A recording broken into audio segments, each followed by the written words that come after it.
Mis queridos amigos, seguimos hablando sobre los prejuicios. ¿Son positivos? ¿No son tan positivos? ¿En qué momento nos ayudan? ¿En qué momento truncan nuestra vida y nuestras posibilidades de respuestas? Estamos aquí junto a Milagros Maburto, ella es consultora en gestión humana, una conocedora sobre cómo los prejuicios empujan a nuestra toma de decisiones y a limitarnos, a cortarnos las piernas. Milagros, ¿cómo estás? Bienvenida. Hola, ¿cómo estás, Miguel? Muchas gracias por la invitación. Con gusto. Qué terrible este de los prejuicios, ¿no? Pero además, qué interno está en nuestro cerebro. O sea, es fácil decir, eres un prejuicioso, pero nadie dice, soy un prejuicioso. Y lo somos. Efectivamente, porque los prejuicios son totalmente inconscientes, ¿no? Los hemos aprendido en la infancia, en la temprana infancia, y casi nunca caemos en cuenta que los tenemos, ¿no? Incluso las personas que se consideran más activistas y respetan los derechos de las poblaciones minoritarias, no saben que tienen prejuicios. Y cuando ellos, me imagino que hay algunas técnicas en las que ellos evidencian que sí tienen prejuicios. Debe ser como un cachetadón, ¿no? Exacto, es el momento ajá, ¿no? Claro. Existen diagnósticos predictivos que a partir de ciertos ejercicios de selección finalmente concluyen en qué nivel de prejuicio puedes tener tú ante diferentes estímulos. O sea, hay como un indicador de lo prejuicioso que eres. Efectivamente, ¿no? Y podemos hacerlo en referencia al género, a la raza, a la edad. ¿Cómo funciona eso? ¿Qué tienes que hacer para darte cuenta cuán prejuicioso eres? Bueno, si quieren pueden entrar a una página web de una universidad, que es la Universidad de Harvard. Tienen un proyecto que se llama Implicit Project. Googleando lo encuentran y ahí tú puedes entrar a una selección de diagnósticos en función al prejuicio que tú quieres evaluarte, ¿no? Fuerte es eso. Yo imagino que los prejuicios en el mundo de la selección de personal deben ser abrumadores, ¿no? Porque cuando uno selecciona a otra persona, lo hace en función a sus creencias y no necesariamente a lo que necesita la persona, necesita la organización o lo que necesita o lo que la otra persona puede dar, ¿no? Así es, y te cuento una experiencia. Nosotros trabajamos algunos talleres para sensibilizar sobre este tema y uno de los ejercicios que utilizamos es hacerles una pregunta al auditorio. Les preguntamos, si tuvieras que desarrollar el proyecto más importante de tu vida, ¿a qué personas elegirías? Y les pedimos que respondan sobre estas personas, cuál es su formación, en qué institución estudiaron, cuántos años tienen, qué género tienen. Y al final del ejercicio les pedimos que completen los mismos campos, pero para ellos mismos.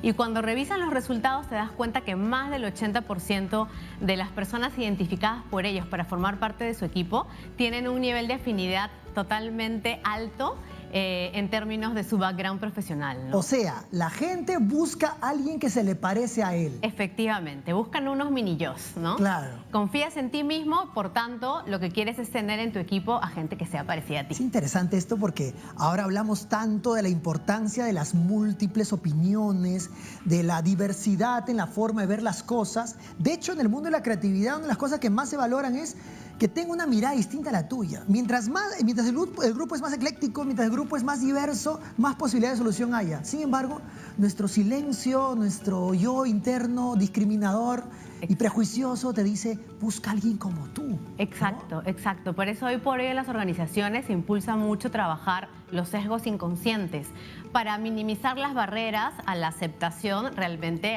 de la diversidad, ¿no? ¿Se puede? Bueno, es un trabajo largo, es un proceso de cambio que requiere muchos impactos para poder interiorizar que efectivamente somos prejuiciosos, ¿no? Se inicia por la generación de conciencia y a partir de esa generación de conciencia, pues espacios de desaprender y también algunos objetivos, ¿no? Que nos ayuden a partir de alguna medida rigurosa poder hacer seguimiento a que se cumpla el cambio. Y hay, no sé, tú que estás en el mundo corporativo, hay corporaciones menos prejuiciosas que otras. Imagino que las que son más globales, las que tienen entradas de gente de todas partes del mundo, empiezan a acostumbrarse a dejar de juzgar a la gente antes de conocerla. Efectivamente, y tengo la experiencia muy cercana de una organización que empezó siendo muy endogámica, pero para crecer adquirió otras compañías en otras latitudes. Ajá. Y eso la obligó a cambiar un poco el chip de gestión que tenían, ¿no? Y incorporar recursos de diferentes países. Y la verdad es que la estrategia que ellos utilizaron fue la rotación de personal para poder cambiar ese mindset en las distintas organizaciones. Oye, entonces, déjame parar ahí un momento porque has dicho palabras que son muy simpáticas y muy biológicas. Además, una de ellas es la endogamia, ¿no? La endogamia en términos biológicos es cuando una familia se cruza entre ellos, ¿no? Entonces, eso genera muchas taras y muchas mutaciones, muchas repercusiones genéticas que hacen que las siguientes generaciones puedan no sobrevivir. Entonces, lo que tú has dicho es que hay organizaciones que todo es muy endogámico, o sea, todo se hace ahí mismo. ¿Y qué pasa cuando las cosas se hacen ahí mismo? No tienes información externa que nutra, que diversifique, que multiplique las posibilidades. Entonces, tú dijiste, ya, lo que se tiene que hacer es rotar a las personas, o sea, que haya más promiscuidad laboral, Exacto. una cosa así, ¿no? Exactamente, porque esa promiscuidad finalmente lo que generó fue el intercambio de buenas prácticas, ¿no? Entonces lo que funcionaba en Ecuador fue probado en Colombia y en Perú, tuvo éxito, entonces se replicó a nivel mundial. Entonces, uno puede, y esto es muy interesante porque es muy esperanzador además, o sea, Sí. uno puede dejar de ser prejuicioso, o sea, entrenando, concentrándose, como tú decías al principio, ser consciente primero que tienes el mal, ¿no? El virus está ahí en tu cerebro, ¿no? Tienes que sacarlo y luego uno puede mejorar. Exacto, y la verdad la mejora es a partir de la práctica, ¿no? Practicar, practicar y practicar, así como Michael Phelps llegó a ser medallista tan importante en la natación a base de práctica, todos podemos generar grandes cambios a base de práctica también. Y ahora pensemos un poco en la familia y en la educación. O sea, cuando uno tiene hijos, sin darse cuenta, le estamos transfiriendo miradas injustas sobre el mundo, ¿no? O sea, le estamos inyectando prejuicios. Efectivamente, y eso pasa en el día a día. Justo, además, con lo que me mencionas, recuerdo un comentario, una experiencia que me compartió hace poco una amiga, donde me dice que su niña eligió una muñeca como su favorita. Y a esa muñeca, vestida de rosa, le puso como nombre Nicolás. Y ella inicialmente intentó decirle que el nombre Nicolás era propio de un niño y no de una niña. Pero la verdad que su niña no tenía todavía una conciencia de la diferencia de género y además tampoco una asociación de que el color rosa era para las niñas. Entonces se dio cuenta que estaba influyendo tal vez no tan positivamente en su niña y le permitió que le ponga el nombre que quisiera, ¿no? Claro. Para intentar romper con esa asociación de que lo rosado es para las niñas y lo azul para los niños. Mira, por ejemplo, se me ocurre que cuando un padre trate de evitar lanzar demasiados prejuicios, porque los va a lanzar, o sea, uno tiene que aceptar que los va a lanzar, porque vivimos en una cultura y esa cultura va a transferir la cultura a sus hijos, y eso es lanzarle prejuicios también.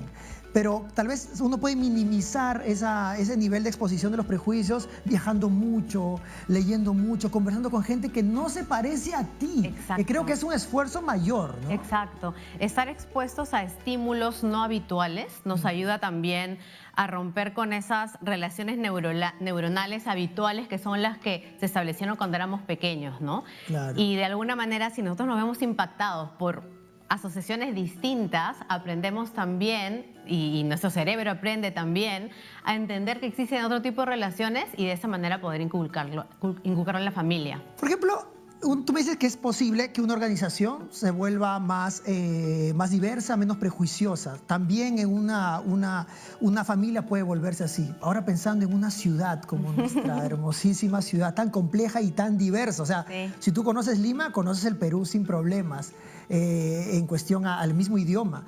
¿Qué mirada le tienes tú a Lima en su camino a dejar de ser prejuicioso? ¿Cuán cercanos estamos de eso o nos estamos alejando más bien? Bueno, esa es una pregunta compleja. Creo que sí tenemos una tarea pendiente bastante desafiante y que no le hemos hecho mucho caso durante mucho tiempo. Entonces, efectivamente, Lima es un crisol de culturas y no hemos sabido ser ni respetuosos ni abiertos con los diferentes estímulos, ¿no? Claro. Y antes mencionábamos que para cambiar hay que practicar, pero también hay que practicar en base a ciertas normas. Y lo primero que necesitamos tener en la ciudad también son ciertas normas, políticas, procesos, lo que llamémoslo como queramos, pero que nos ayuden a establecer ese respeto y esa interiorización de que no todos somos iguales. y que no es que unos estén bien y otros estén peor, simplemente que somos diferentes, pero sí hay que respetar unos mínimos de convivencia social, ¿no? Sí, pero es complicado, ¿no? Porque cuando todos son parecidos es fácil dirigir a la tropa. Porque todos son más o menos iguales, piensan más o menos lo mismo. Si tú haces, el Perú mismo es complejo, o sea, tú haces un corte transversal y tenemos altitudes para todos, ¿no? O sea, desde los 0 metros sobre el nivel del mar hasta los 4.500, bajamos a los 2.000, o sea, realmente somos un país tan complejo y cada zonita tiene sus propios prejuicios. Efectivamente. Y miran a los de arriba como malos, los de abajo como mal, a los del costado como mal. Entonces, tal vez la educación tiene que meterse muchísimo, pero muchísimo, y gastar demasiado, no, demasiado es un decir, gastar lo suficiente como para decir, en algún momento nuestro cerebro, nuestro perfil geográfico es complejo, pero nuestra mirada mental tiene que ser un poco más plano sobre las personas. Sí, así es. Y lo que acabas de decir tú sobre la educación, la verdad es que es el punto clave, ¿no? Hay que empezar a invertir en educación, ¿no? Porque la educación es la que nos permite tener esa apertura, y extrapolando un poco lo que hablábamos antes de la familia y de los impactos y de viajar. La educación puede ayudarte también a eso, ¿no? A entender que hay otras posturas, otras perspectivas, que hay otro mundo y que por tanto tenemos que ser respetuosos a todos. Sí, oye, volviendo un poco al tema corporativo, porque es un tema que me gusta mucho. ¿Cómo haces para entrenar a alguien que hace selección de personal y que sin darse cuenta no está proyectando sus propios deseos en el postulante? Mira, lo primero es que las personas que se especializan en selección de personal tienen que, de todas maneras, ser conscientes de los sesgos que ellos tienen, ¿no?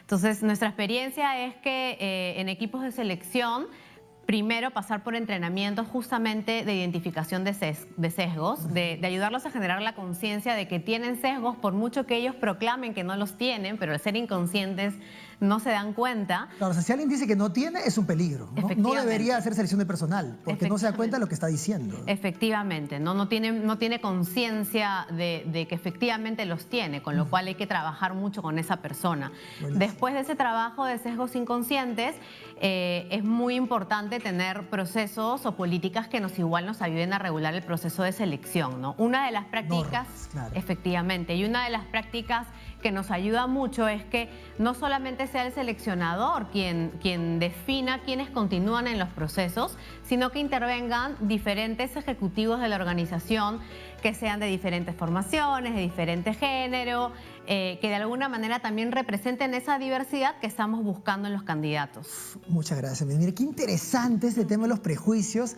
y qué interesante decir que tenemos el problema todos. O sea, si tú un momento dices, no, yo no soy prejuicioso, empezamos mal. No es el camino adecuado. El camino adecuado es decir, sí, lo somos, y es más, viene con nosotros, nacemos con eso, mamamos el prejuicio desde nuestros primeros años. Entonces, al entender eso, vamos a poder identificar cómo podemos ser menos prejuiciosos y de esa manera ampliar nuestras posibilidades de solución de problemas. Porque si queremos solucionar las cosas con un solo método, lo que vamos a conseguir es la misma respuesta. Pero si nos hacemos diferentes preguntas, ¿cómo nos hacemos diferentes preguntas? Teniendo diferentes cabezas, o sea, gente más diversa en tu organización. Más gente, más gente. Muchas gracias. Así es.